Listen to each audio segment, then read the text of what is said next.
Alors pourquoi t'es là en fait? Eh ben parce que effectivement, il est temps que le massacre s'arrête. Malheureusement, le gouvernement français est pas très loquace sur le sujet. On les entend pas beaucoup et du coup, je pense que c'est important que le peuple manifeste sa solidarité avec le peuple palestinien qui est en train de mourir sous les bombes. Nous ne choisissons pas de camp, ou tout aussi, nous choisissons un camp. C'est celui de l'humanité, c'est celui de la paix, c'est celui de la justice. Parce que je pense que tous ici, nous sommes convaincus d'une chose, la paix ne peut exister sans justice, et notamment justice pour le peuple palestinien.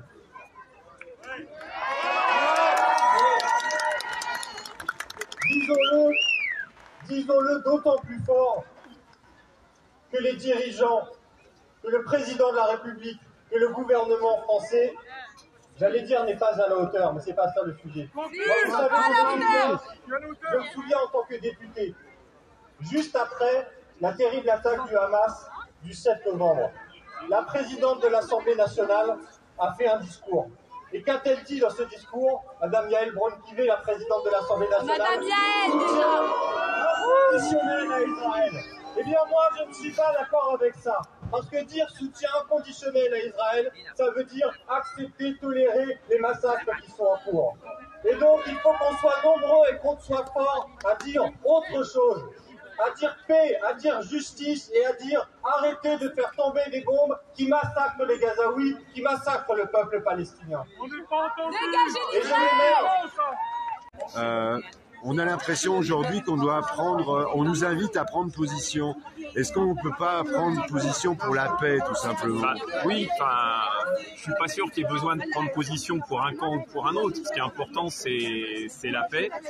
Il y a des partisans de la paix en Israël qui sont absolument pas entendus en France. Quand on parle d'Israël en France, on parle d'une certaine partie d'Israël, mais il y a beaucoup d'Israéliens qui sont pour la paix. Donc c'est pas une histoire d'Israël contre Palestine, c'est plutôt l'histoire de la guerre contre la paix. Bah écoute, je te remercie. Ah, dis-nous ton prénom quand même. C'est David. C'est David. Ah bah tout un symbole, tiens. Merci David. Alors la marche est repartie. On est place Jaurès et alors, vous voyez, il y a plusieurs drapeaux. Et puis avec nous dans le cortège, il y a un autre copain de Sud-Éduc. Sud Santé, j'ai dit Sud-Éduc tout à l'heure, non j'ai dit Sud Santé, oui. C'est sûr au départ, après Sud-Éduc, mais bon. Ah bon, non c'est Sud Santé, solidaire, l'Union syndicale solidaire. Alors cette manif, il y a du monde quand même. Ouais, franchement ça fait plaisir de voir il y a facilement 200 à 300 personnes dans la manif. Manif animée, dynamique, franchement ça fait du bien. Ça réchauffe le cœur. À défaut de réchauffer la température extérieure. Oui, parce que ceux qui sont là ont du courage. Il fait quand même très très froid. Hein. Ouais, il doit faire aux alentours de 0 là quand même. Donc ça caille un peu, mais bon, on est là pour la cause quand même. Défendre le peuple gazaoui qui est en train de crever sous les bombes. La Russie ferait ça en Ukraine, tout le monde crierait au scandale. Et là, en fait, ça passe comme une lettre à la poste. Après, il faut pas oublier qu'il y a des morts des deux côtés, malheureusement. Et c'est les victimes, c'est toujours des civils, hein. C'est rarement des militaires. Donc il faut être solidaire avec tous ceux qui sont décédés, toutes les familles qui sont impactées. Comme le disait mon camarade tout à l'heure David, effectivement, il y a beaucoup d'Israéliens aussi qui sont contre cette guerre et contre la colonisation de la Palestine. Et j'ajouterais qu'il y a aussi des Français juifs qui sont contre cette guerre et qui sont en soutien de la Palestine. Exactement. Et après, voilà, on voit bien que malheureusement, comme c'est l'extrême droite qui dirige le pays là-bas, en Israël, on ne peut pas avoir quelque chose de bien. Il y a eu un projet de loi présenté par des sénateurs, alors je ne sais pas s'il a été voté, qui en fait interdisait toute remise en cause de l'État palestinien, l'interdiction au boycott, l'interdiction de critiquer Ah oui, Israël. j'ai signé une pétition. C'était quelque chose qui est apparu au Sénat, je crois. C'est ça, c'est les sénateurs qui l'ont proposé. Je trouve ça juste scandaleux.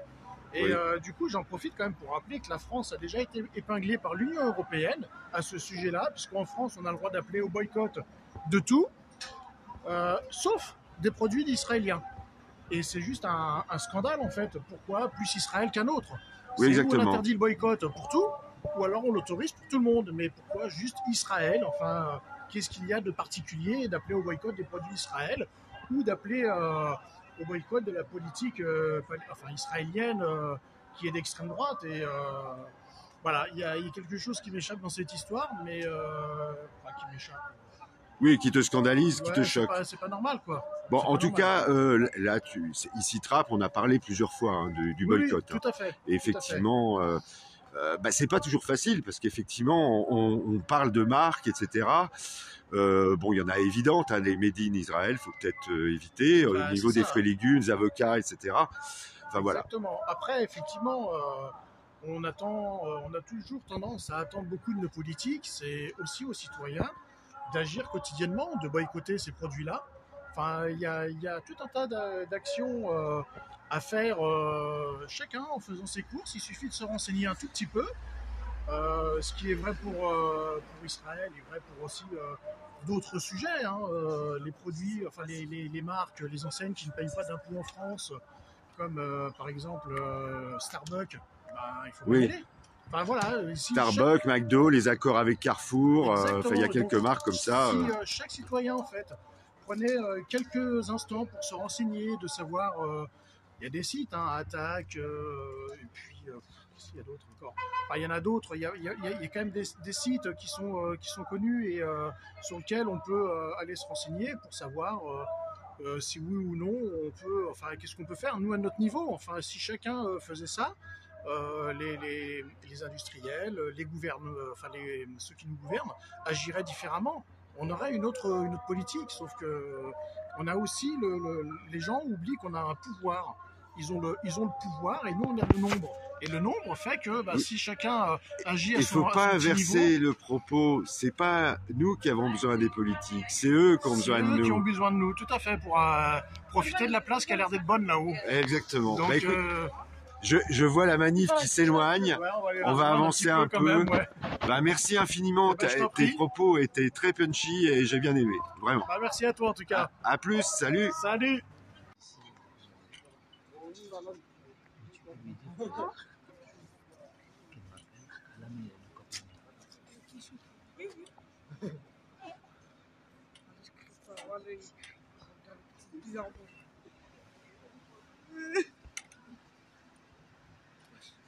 Merci à toutes et tous. Stop à la guerre.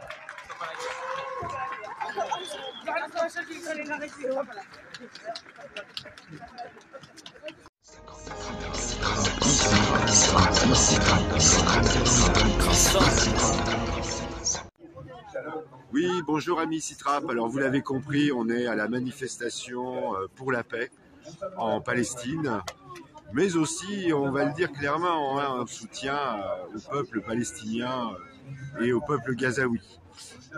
Alors, j'ai en face de moi un copain, un camarade d'un syndicat de solidaire, c'est Sud Santé Sociale. Alors, je vous le dis, hein, dans les Yvelines, c'est des costauds. Hein. Moi, je suis à Sud PTT, mais je peux vous dire, c'est des costauds.